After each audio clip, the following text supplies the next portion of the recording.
நம்மள பல பேர் ஒரு தடவையாவது லிஃப்ட்ல போயிருப்போம். பட் நீங்க என்னைக்காவது யோசிச்சு பாத்திருக்கீங்களா லிஃப்ட்டை யாரு கண்டுபிடிச்சான்னு?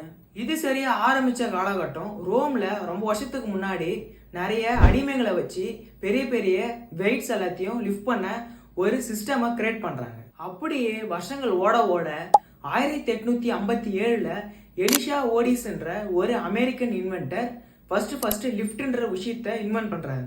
லிஃப்ட்ன்ற விஷயம் எதுக்காக உருவாக்கப்பட்டதுன்னா கூட்ஸ் அண்ட் திங்ஸ் எல்லாத்தையும் லிஃப்ட் பண்றதுக்காக லிஃப்ட்டை டிசைன் பண்றாங்க. அப்பதான் நம்ம எலிஷா ஓடிஸ்க்கு ஒரு ஐடியா வருது, இதுல மக்களை டிராவல் பண்ணா எப்படி இருக்கும்னு சிந்திச்சு பாக்குறாரு.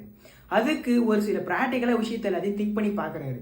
சப்போஸ் அந்த லிஃப்டோடைய ரோப் பிரேக் ஆயிடுச்சுன்னா அப்ப உள்ள இருக்கிற மக்களுக்கு சேஃப்டி இல்லை. இந்த சேஃப்டி மெஷர்ஸ் எல்லாத்தையும் திங்க் பண்ணி பார்த்து சில விஷயங்கள் எல்லாத்தையும் லிஃப்ட்ல ஆட் பண்ணி சேஃப்டி ஃபீச்சர்ஸ் எல்லாத்தையும் ஆட் பண்ணி நியூயார்க்ல மார்ச் 23, 1957ல ஃபர்ஸ்ட் ஒரு டிபார்ட்மெண்டல் ஸ்டோர்ல இன்ஸ்டால் பண்றாங்க.